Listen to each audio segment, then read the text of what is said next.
I'm delighted to say that our guest today is Tony Saunders. Tony is one of the world's greatest bass players and incredible musician, and with a great life story. And not the least, born into music royalty. He's the son of Merle Saunders. Tony, welcome to our podcast. Hey, I'm glad to be here. Thank you for having me on. Oh, our pleasure.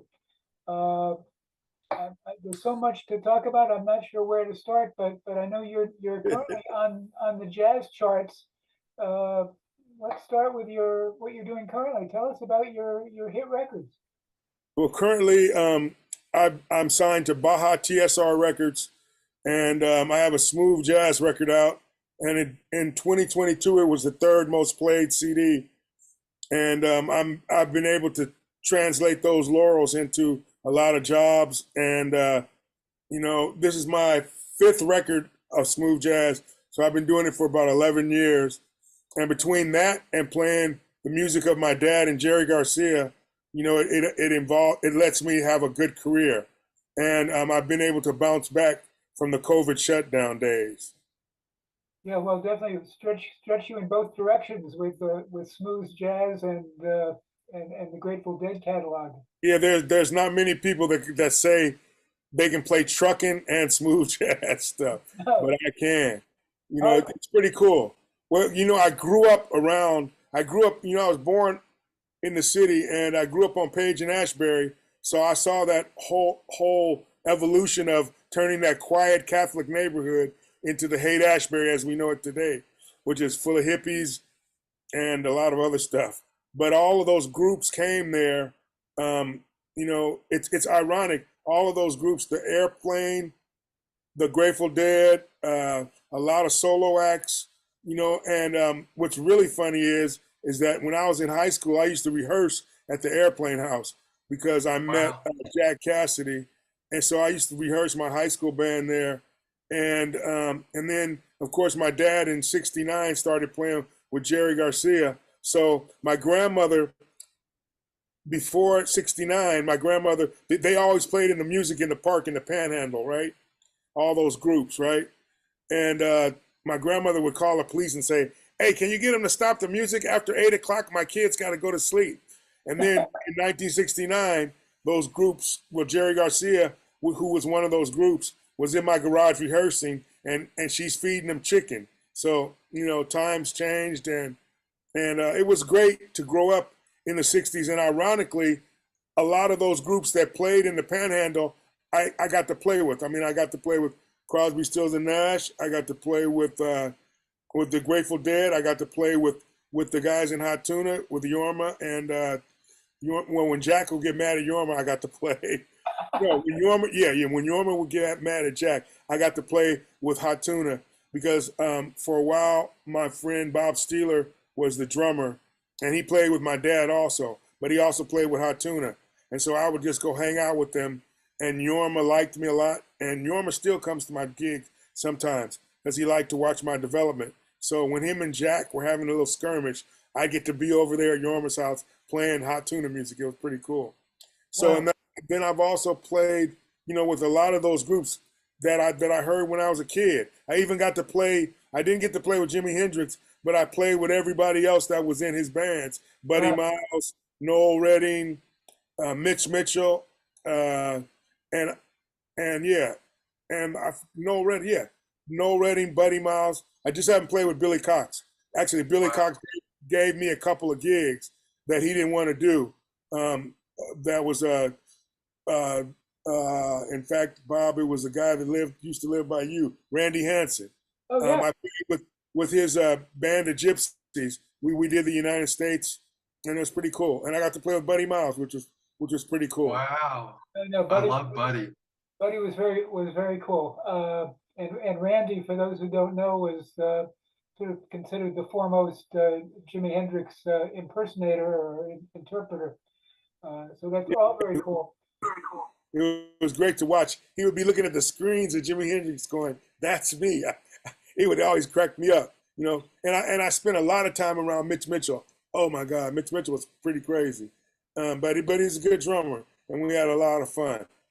So let me ask you a politic question. I mean, you played with Yorma, you played with, and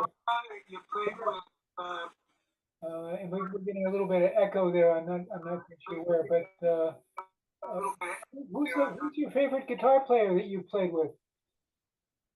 Um, I played with so many. Of course, Jerry Garcia is up there at the top. And man, but I played with Eric Clapton. I played with Yorma's great. I play with David Crosby, and the stuff that they do with that group is great. A guy that plays in that with Crosby before he passed away, Jeff Pevar. He's like one of my favorite guitar players. There's so many good guitar players, just like there's so many great bass players. But those would probably be some of my favorites that I played with. And of course, I like George Benson, and I like John McLaughlin, and I've just seen some incredibly studious guitar players that were like off the charts, and they're all like super famous. And I've been lucky enough to play with a few of them, and it's really turned my head and made me practice more.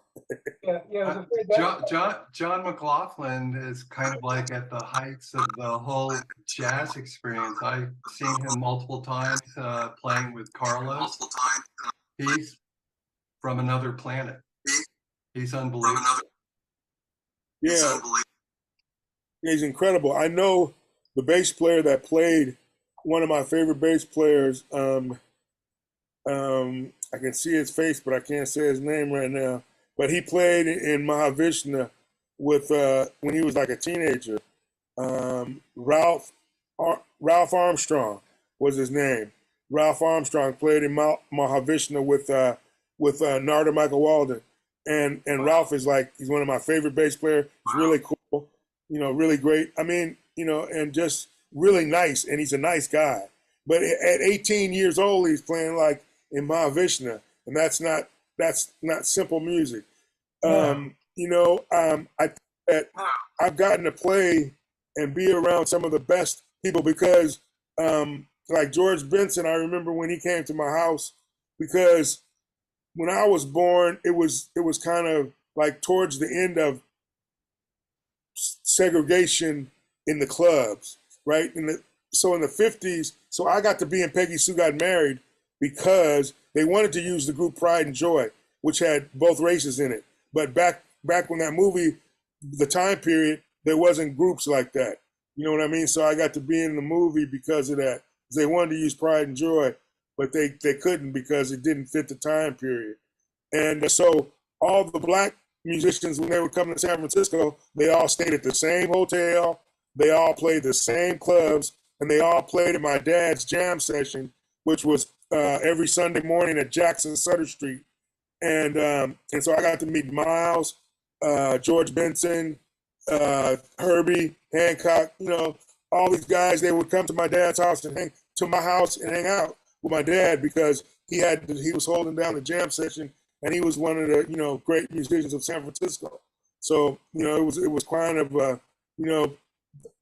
my life was I was born into celebrityism, and my dad getting to be around. Some people don't want to do a job like their dad, but I always wanted to be a musician, because I've been around my dad. I'll be around these guys. I didn't know they were famous. It was just Jerry. Mike was just Mike Bloomfield.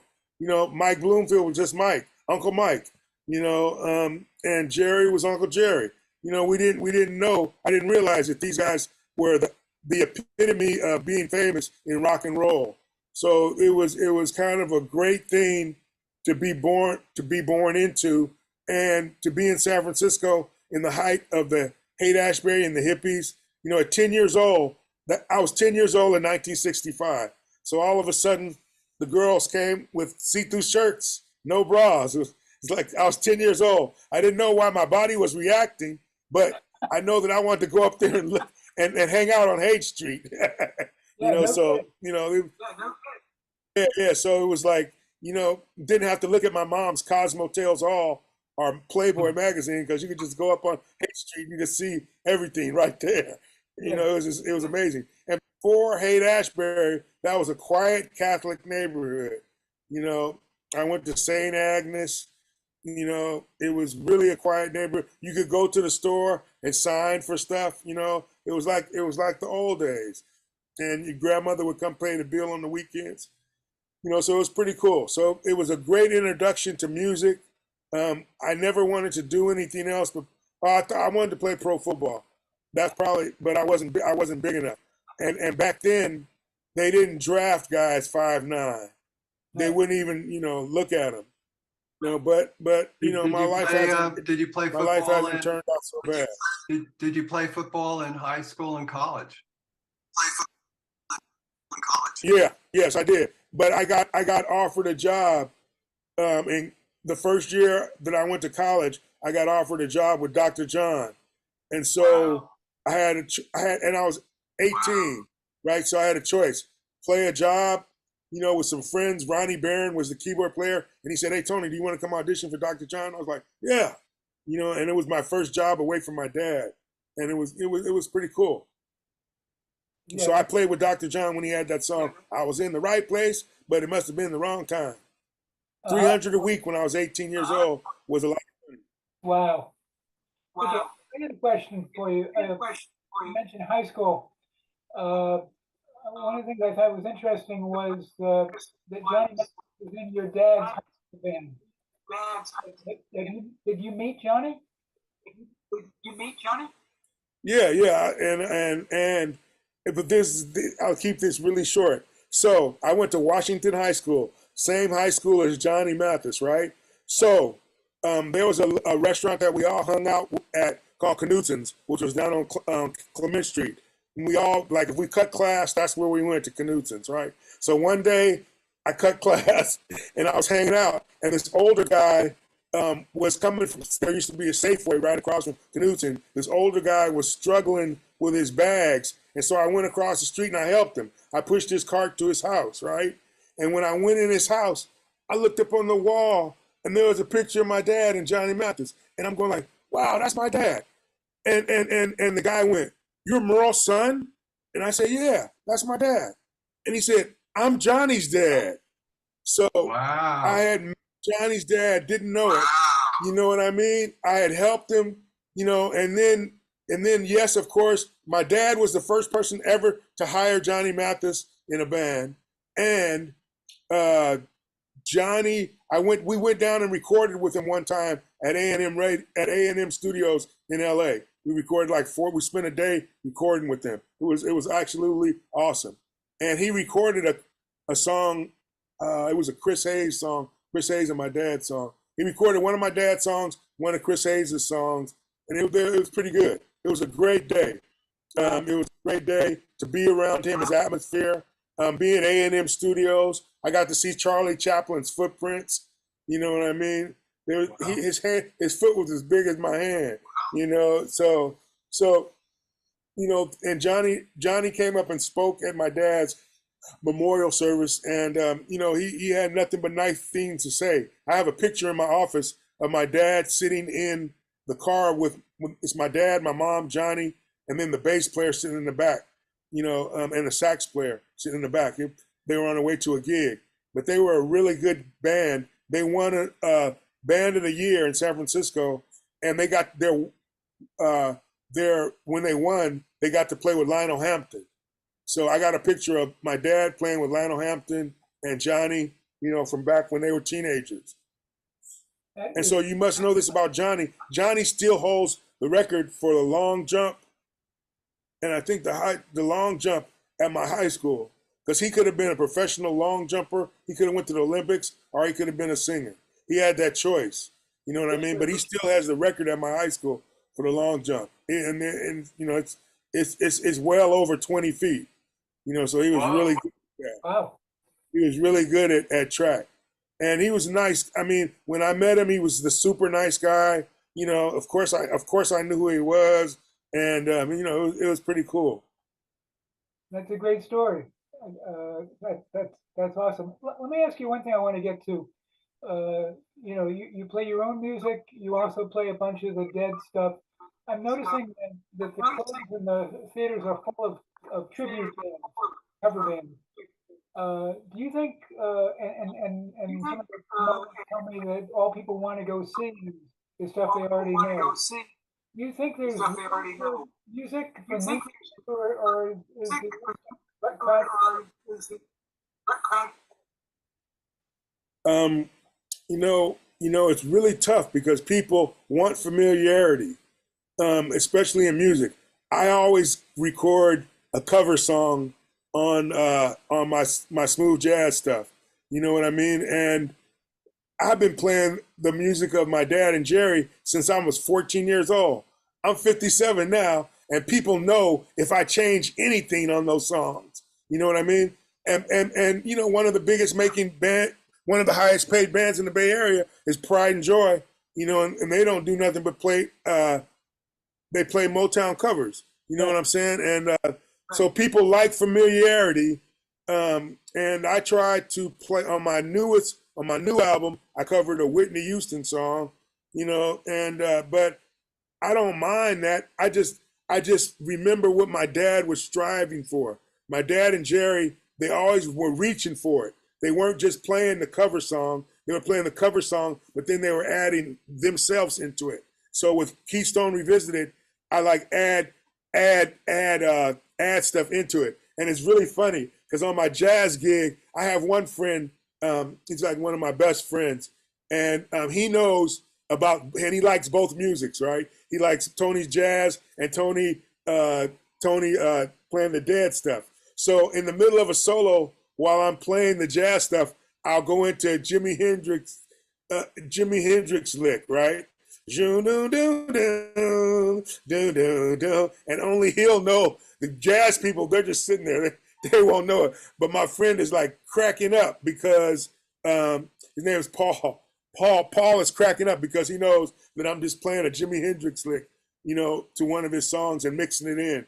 So I like to reach for it because that's what I was taught at the beginning. I wish people would come to see more original music, and they do. They come out and place big money to see the smooth jazz stuff and to see all the Dave Causes, the Brian Culbertson, Gerald Albright. They pay big money, and those guys make big money. The group Foreplay. I mean, that's 50 grand for one show. Yeah. To see them, to pay for them. So it's good money. I'm just glad that people come to see me, and I'm glad that they appreciate the new music as well as the old music. But I don't forget to play the old music too, because people want familiarity. Yeah. You know what I mean? Sure. People always ask me, well, what did you learn from Jerry? And my dad, I learned to reach for it. Don't just be status quo. You know what I mean? I have a tough time when people copy people's music. So, like, they have all those Grateful Dead tribute bands, and they'll say, we're playing September 11th, 1967. What if they were having a bad night that night? And you're copying it and putting it into your vocabulary of music like it was the greatest thing on earth. So therefore, I'm always reaching for it. You know what I mean? So, and because one time, so I used to stand always by my dad. So since I could I went to the conservatory before I played bass. I played piano, and so I would stand by my dad's left hand and watch. If I got lost, I just look at his left hand and I know where to go. Okay. But there was this one time I had to stand on the other side of the stage where the bass player usually stood, John Kahn, and we played this song, Pennies from Heaven. I didn't know it. No, I made mistake after mistake after mistake after mistake after mistake, and so at the end of the song, I said, Jerry, I'm really sorry. I just didn't know that song, and I'm not standing by my dad, so I couldn't look at his left hand. He said, don't worry about it. We'll play another song now, and you'll be great.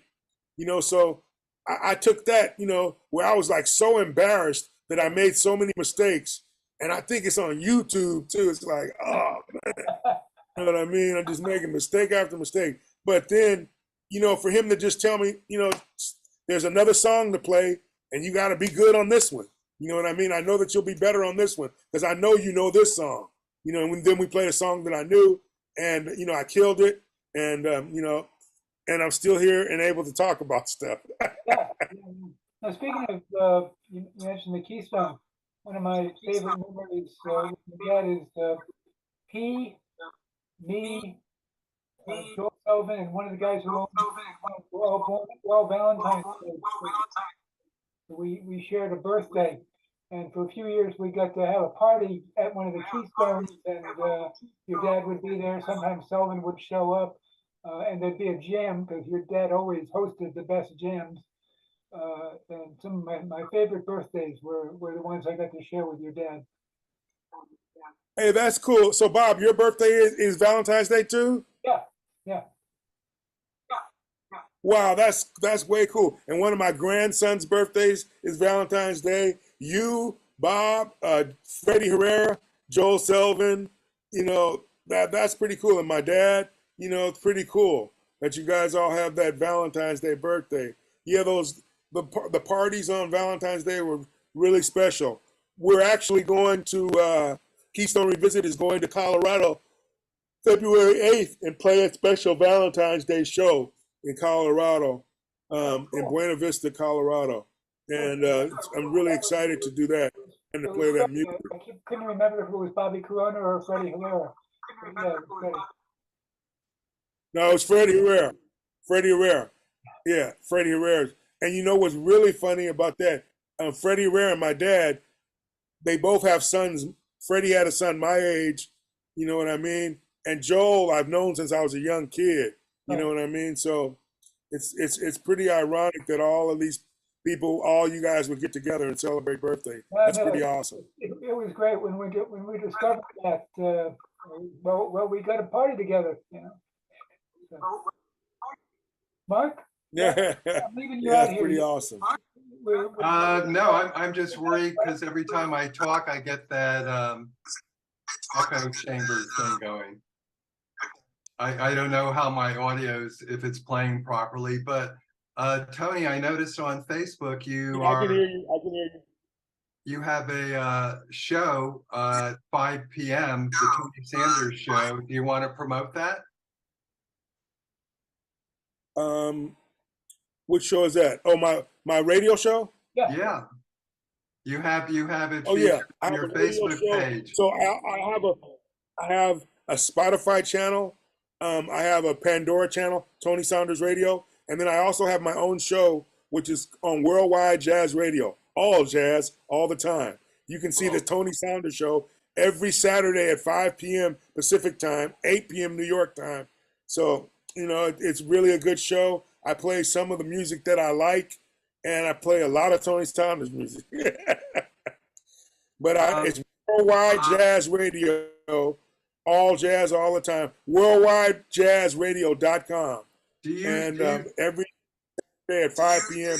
Pacific Standard Time. Go ahead, Mark. Do you remember Jazzbo from K-Jazz? Oh, yeah.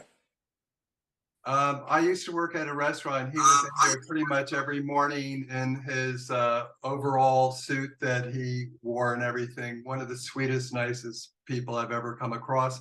But I had another question for you. I saw on your Facebook page, and I'm guessing it's an article about your father. The print's kind of yellow on it, but off to the right of it, it says Trident Management.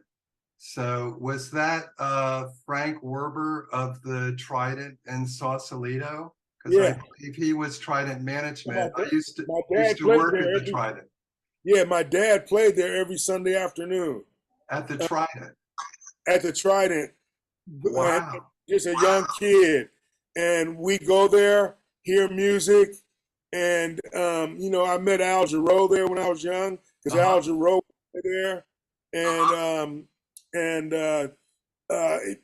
it was funny because later, my dad, when he was in his 60s, he played there again. But we used to go there every Sunday afternoon. He would play, and that's after he played the jam session in the morning at Jack's, which was from 6 to 10. Then go to church, and then he'd go to the Trident. You know, it's pretty amazing. My dad and his stamina, I'll never be able to compete with that. Because the reason why I didn't play with him all the time was because he toured too much. And I had kids, and I wanted to be with my kids. And, you know, up until when he got sick, he had a stroke. He was still doing like 100 and something days, 160 days on the road, you know, and he was in his 70s. And I was going like, whoa. But luckily, he hired me to play on all his records. He thought I was good enough to do that. And whenever I needed a job, if I really called him and said, "Dad, I don't have no work," he would say, "Okay, come back to the group."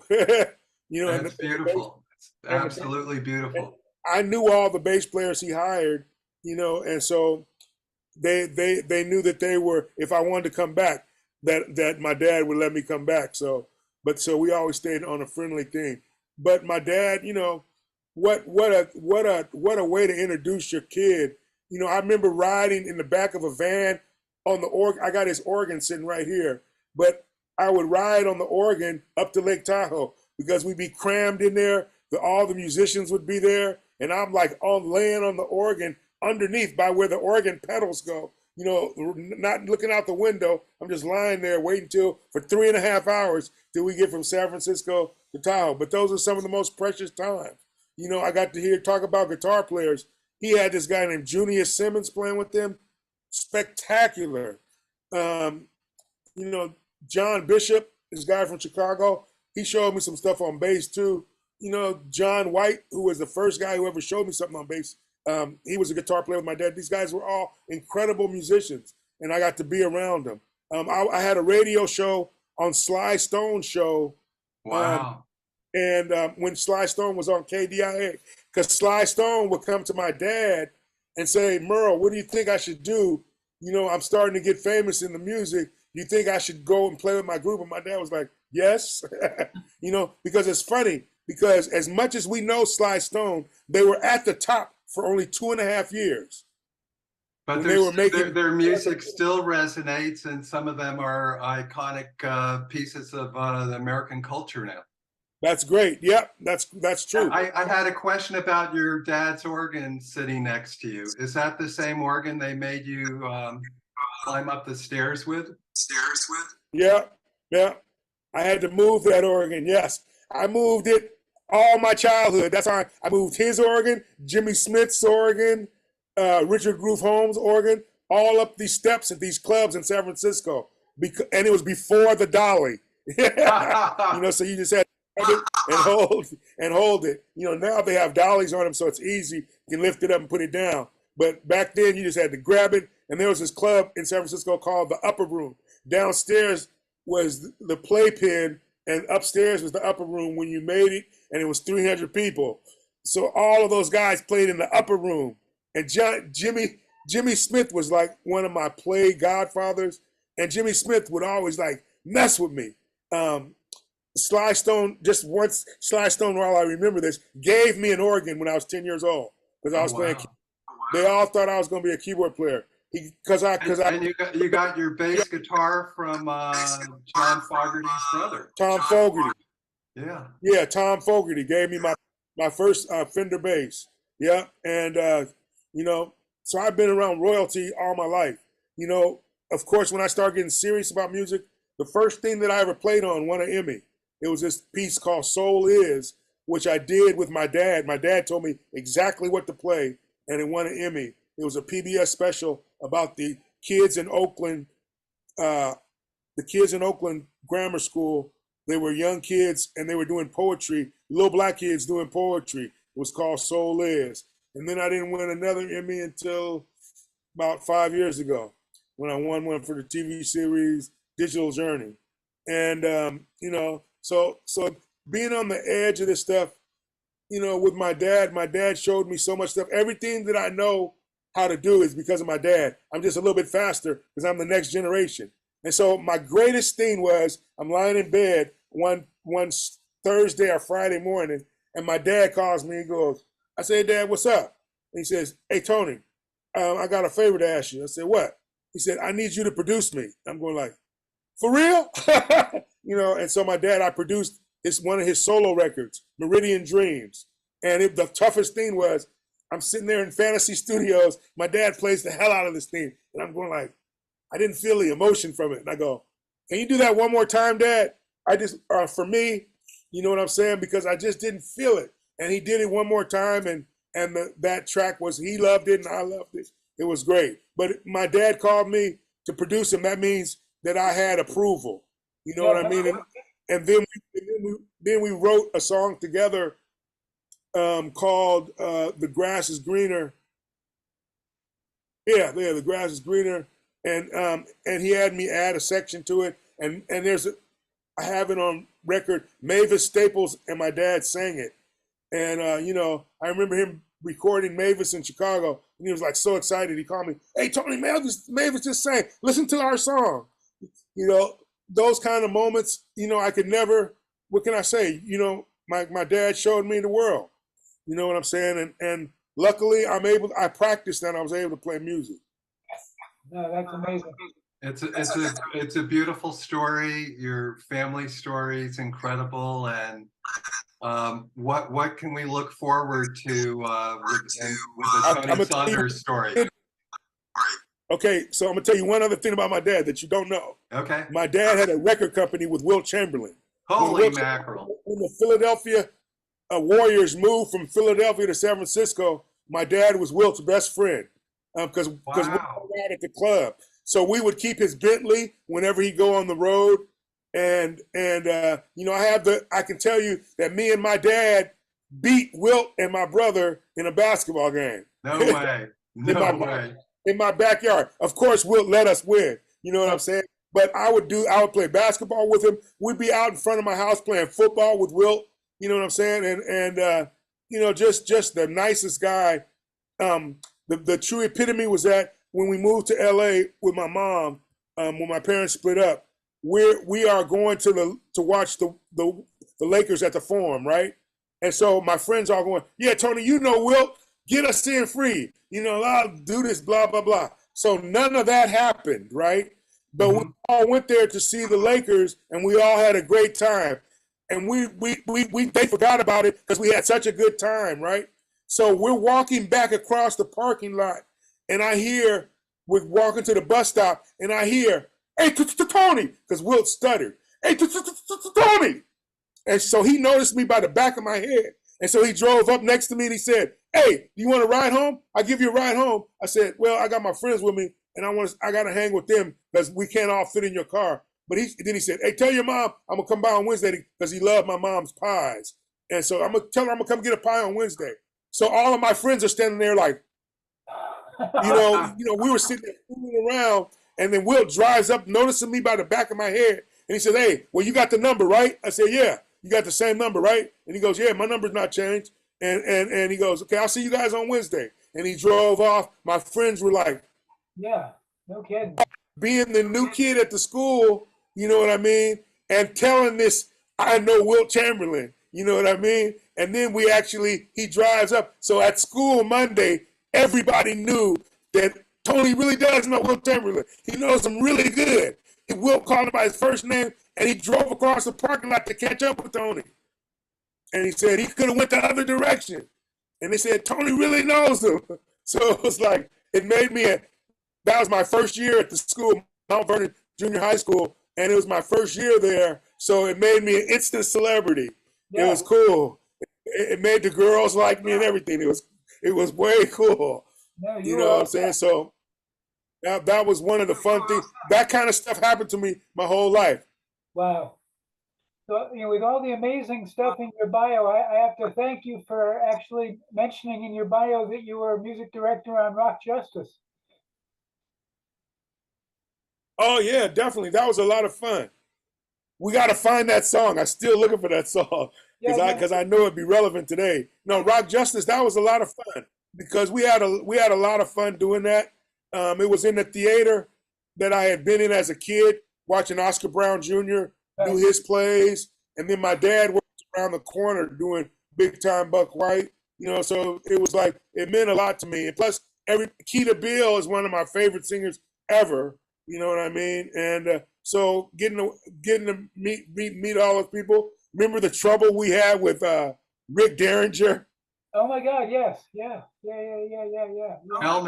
Tell me. Well, the our girl lead singer who played Miss Justice wound up marrying Rick Derringer, and at one point he was going to be in the show, then he wasn't going to be in the show. Well, that's showbiz. Yep. But he came out. I think he hung with us for a few days. It was cool. Yeah. That he did. Yeah. Okay. Well, we got about a minute and change left. So basically, I want to thank you. Incredible interview. Your life is amazing. I mean, you've been for a long time, and I didn't know half of the stories. Is there anything you want to just mention at the end? Do you want to plug that you're doing in the future, or anything else? Just that I'm easily accessible. You can go to my website, which is tonysaunders.com. And if you hit me up and want to talk to me, I'll talk to you. You know, I'm usually really accessible. And I like to help kids. I've done a lot of stuff with kids. One thing that you don't know, I coach football. I coached high school football at Tam High for 4 years. And, you know, and I coached 1 year at San Rafael High, where I replaced the coach there that was legendary. His son played on the Chicago Bears, Brad Mustard, and I replaced his dad at San Rafael High.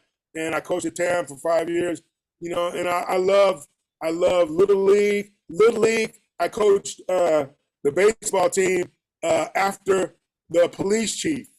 God, I can't remember his name right now, but I coached his kids. You know, just so many things. I'm Mr. Community. I want to do that, and plus I love to play music. So if nothing else, I'm easily accessible. My phone number's on my website. You can call me, and if it's about stuff that I like, I'll do it. And thank you guys for interviewing me. Appreciate it. Thank you, Tony. It's been incredible. Thank you for your time. Great stories. No Thank problem. you.